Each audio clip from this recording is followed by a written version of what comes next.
to Build It Motorsport. Now, today I'm going to show you kind of some of the stuff that we've been continuing to do on exterior modifications. We took a break on performance and we've been working more towards getting ready for the show season, doing some things to get the truck ready for more shows. The engine's kind of in a good place. I'm happy with it for the time being, but in no means are we done. We're just going to take a break and get it ready for show season, get it kind of spruced up. So in the last video, we were just getting started with this, and one of the first things I did was put traction bars on the rear. Now that served a dual purpose. One of them, it does help with the performance aspects of the truck and launching. It gives a little more stability, and it also just looks awesome. I can't believe how good it looks on there. Now, if you haven't seen that video, I'm gonna leave the link right here. Go ahead and click that, because that's where we got started doing this stuff. So go click it. All right, so if you're still here, we're going to go over the front control arms. They're also called 4-links. Some people call them 4-links.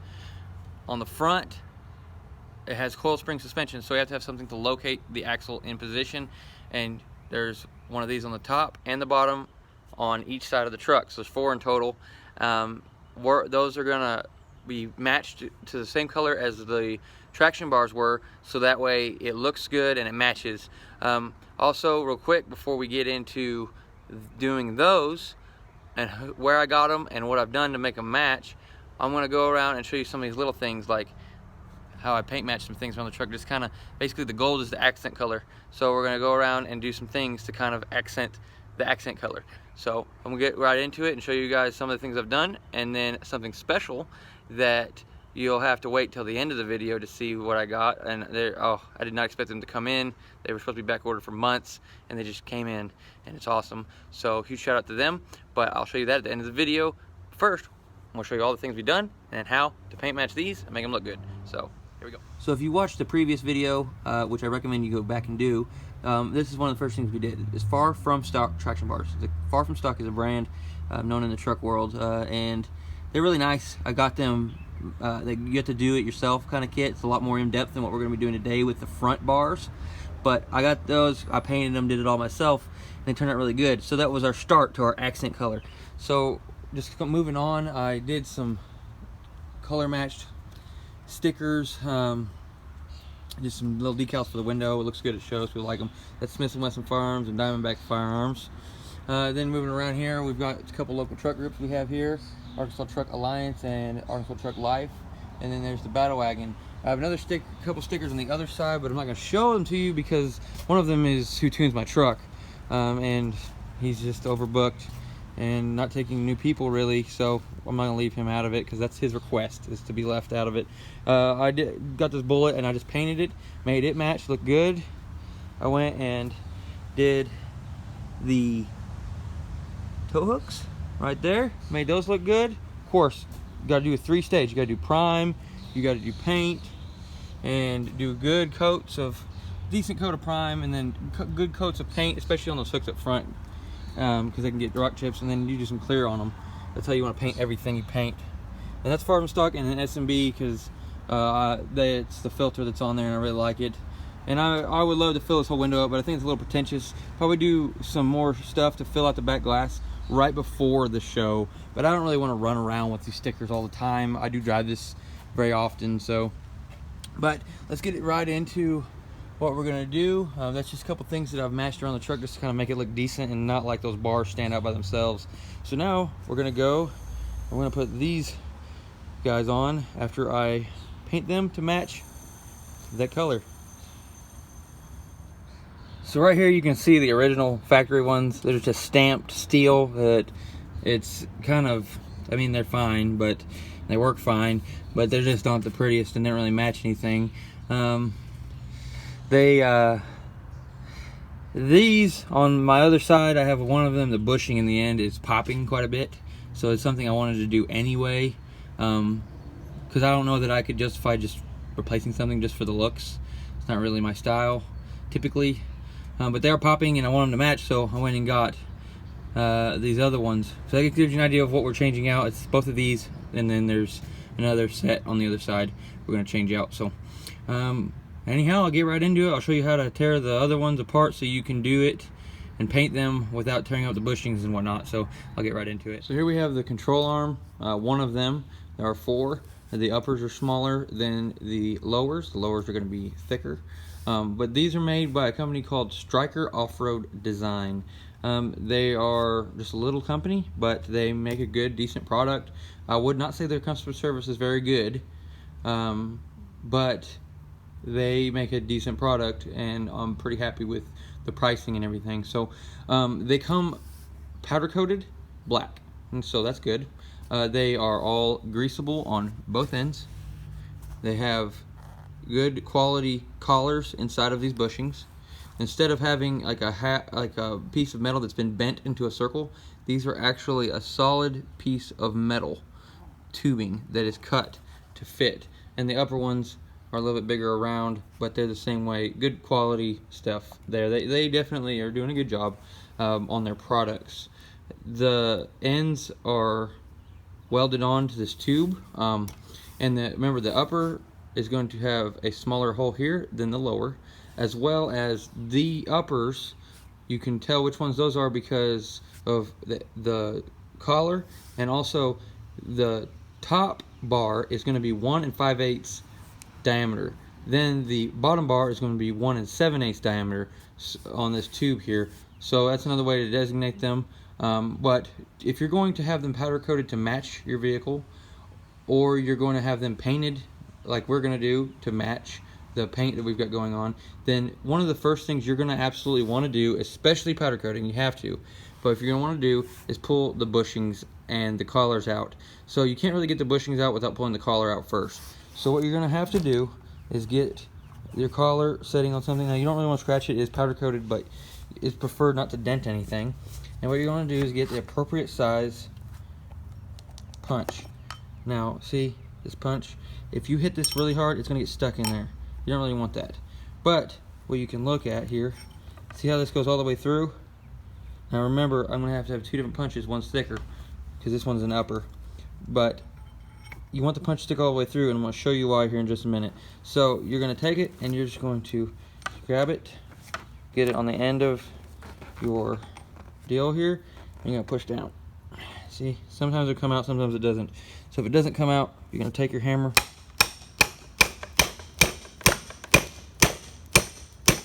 until it falls out.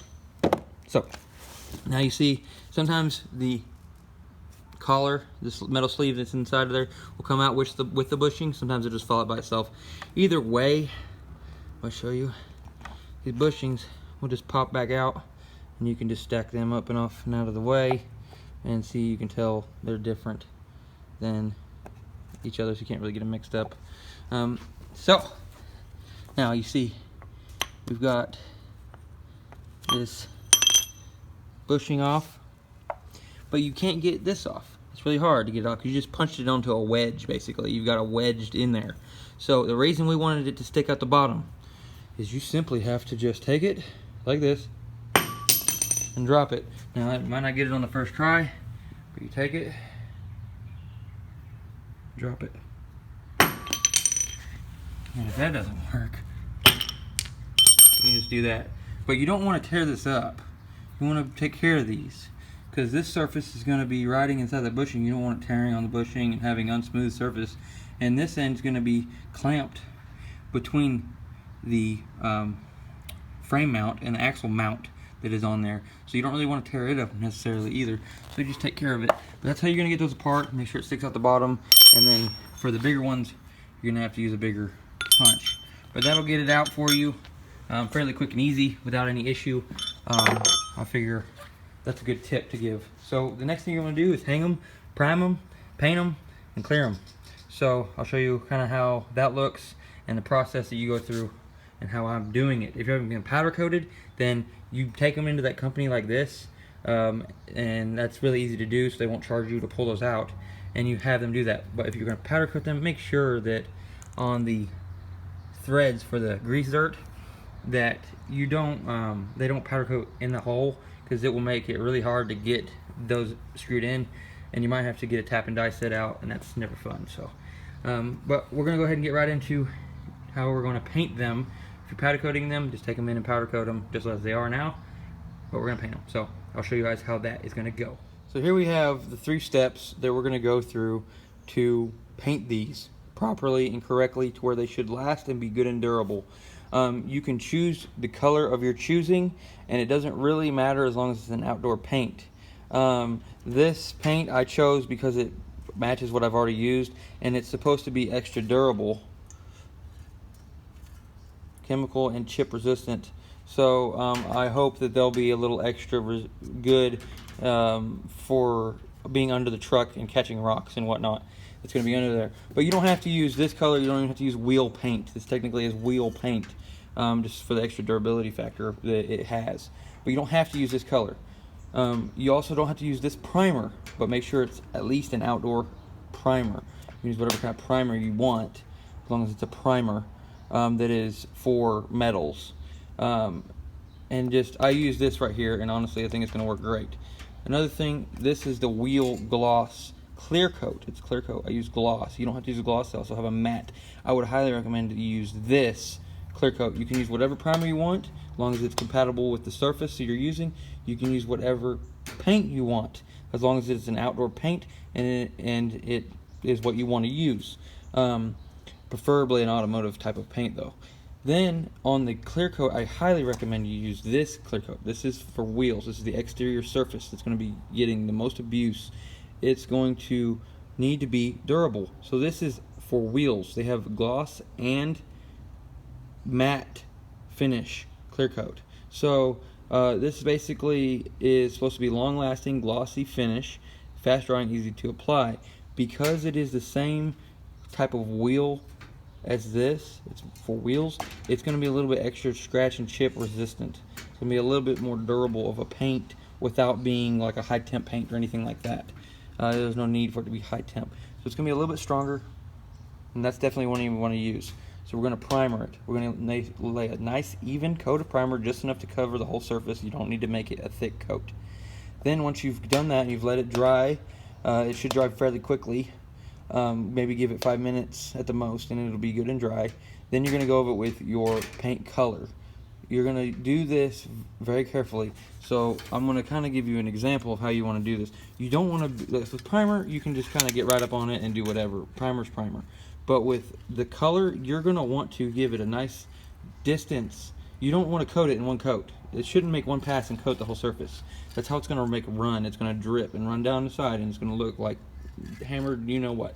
So we're gonna make it from a distance and just kind of make a few passes all the way around our bar, which I actually have them over here.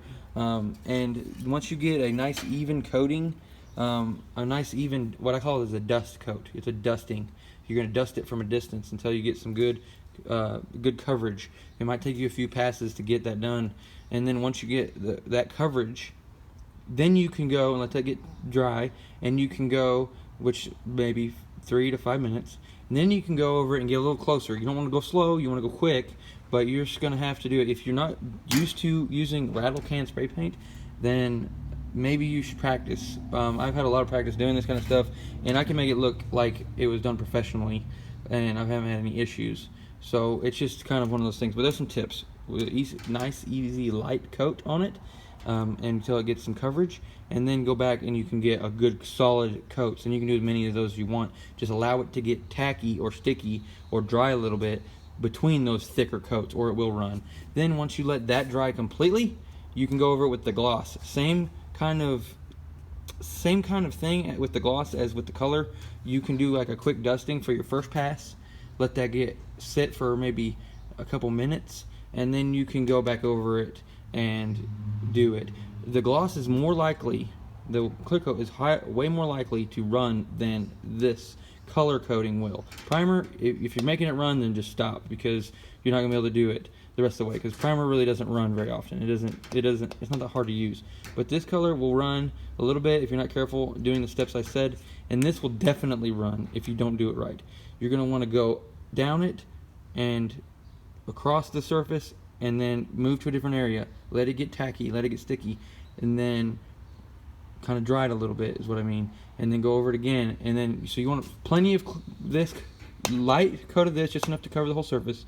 You want to go over this several times with the color, and then you want to go over it about maybe 3 passes with the clear coat, enough to make it look like it's got a shine to it, and you can tell it's on there. But be careful with that clear coat; it'll run and ruin all the work you've just done in the other 2 steps.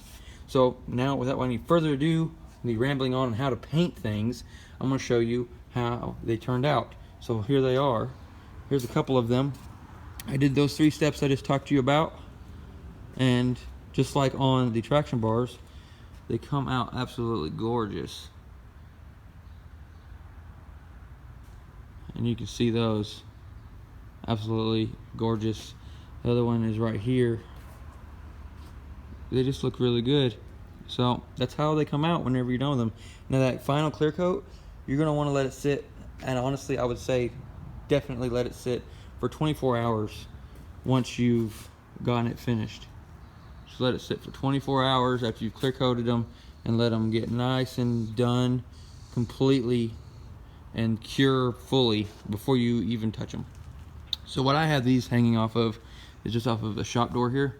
So what I'm going to do is very carefully take them down, and I'm going to move them and let them sit on this rack, and I'm going to hang them from this rack underneath and let them finish drying under there for the night. And then tomorrow I'll get the other ones painted, because this is a kind of a long, lengthy process. It takes about 1.5 hours just to do 2 of them. Now if you have 4 different ways, if you can hang 4 of them across the top here, then you can do all 4 at once. But it takes about 1.5 hours to do them. I'm doing it in 2 different, the uppers in one set and the lowers in the other. So it's going to take me about 3 hours in total to do this. But it's well worth the time. Take your patience, and it'll last a long time, and you want to do it again. So, and there's my dog. Anyhow, I'll show you guys how they look on the truck. We'll get the bushings back in them, get them installed, and get it aligned. Very important that you get it aligned after you do this. And I'll show you how that goes. Here we go. Okay, and there they are installed on the truck. We got them done drying, and they actually set for a little while so I can get a chance to get into the shop and put these on. I wanted to use a lift to put these on. They're definitely a pain in the butt. But we put the bushings back in them. I greased them. You're going to want to grease them until grease comes out of the sides of them. Installing those grease zerts whenever you're assembling them back together, make sure you're careful to install those and not strip them out and not over tighten them. Just tighten them until they're snug, and you're good. Don't strip them out, and be careful starting them in the threads, because you will cross thread them if you're not careful. I didn't have any problems. That's just a warning. Then we got it aligned. Got the truck aligned, and it looked beautiful. Now, one issue I did run into, and you may have the same issue, the adjuster bolt, which is this bolt right down here, it goes all the way through. That is for your caster adjustments. That's just an alignment angle, but it's caster, and those were actually rusted inside of the bushing on that lower control arm, and I had to cut them out. My friend and I, actually the same guy who helped me with the exhaust in one of the earlier videos, he helped me out with this so I could use his lift, and then we did an alignment while we were there, and saved me some money, and we got to hang out. So there they are. They look good. I love them. Definitely better than those stamped steel ones, and it goes along with all of the other things that are on the truck. Color wise, got some accent colors so we can get ready for some shows. It'll get cleaned up. It's been raining, so all of this nasty stuff that's all over the truck from the rain, it will be all clean for shows. And I'll try to get y'all some video of some of the shows that you can go to. It's not all about performance sometimes. Now, is that fun? Yes, everybody wants to do that. I mean, I'm no exception, and a lot of times performance is where the fun is at. But you can go to shows and have a lot of fun too, and so that's one of the things I like to do. But adding on to these colors that we have here, I got some gold lug nuts to match, because one of them broke off when we were installing the thing that I said I was going to show you at the end of the video. Now, what we got that I did not expect them to come in was these Archon off-road wheels. I had ordered them months ago, and they finally came in. These are Archon Lincolns. They're 20 by 12s, and Archons actually are proper directional, meaning you see how the spokes are twisted like that? I've never been a fan of that design. But Archon actually makes a left and a right to where they're all flowing in the correct direction. And you can reverse these to the other side to where they're digging if you desire, but it's totally up to you. So if I ever decide to flip them around, I can just put them on the other side. They look fine. See, there's that lug nut that broke off whenever we were pulling the old wheels off. For whatever reason, that thing was just on there so tight, and it actually twisted the lug nut in half. So I said, you know what, I'm gonna go ahead and just get some nice new ones. They're gonna be identical to these, just gold to match. And I didn't want to do spiked ones because I feel like that's a little excessive, and I'm not really, it's a little over the top for me, and that's kind of saying a lot. So got these wheels, got some lug nuts ordered, got these beautiful Stryker Off Road Design 4-link / control arms, whichever you want to call them. And then love the far from stock traction bars. Those are serving me well. So you guys can go and get yourself some of those. They have them for basically every solid axle Dodge Ram, and by that I mean solid axle front. Basically every Ram model that has a solid axle front axle, they have them for those. They have them for all different kinds of lifts. They also have a long arm kit that you can get. There's all different kinds of stuff. They make good quality products. As I said, these are really good quality. I definitely would say their customer service could get better, but they have good quality products. So I'm going to leave a link to those in the description, and y'all can go check those out. There's lots of other options you can get as well. Far From Stock, who makes the traction bars we got back there, they also make some of these, but they're not just regular replacement ones. They're actually a long arm kit that they have, which is awesome. Honestly, they look good, but I just opted to go for this. I think for me, this is a little bit better off, considering it's only on a 2-inch leveling kit in the front. So, and this helps recenter the axle, which honestly, it was rubbing on the cab when I got these wheels. You can see right here where it was rubbing. Now I'm gonna take care of that. But now it's very well centered in that, and the wheel well there, and they look good, and everything's awesome. So one of the next things we're gonna do is get these lug nuts on, and then from there, I'm not sure what we're gonna do. I really don't know what the next move is gonna be. I'm trying to stay away from performance until I do something with the transmission. I would definitely like to get a different transmission altogether than what I have now.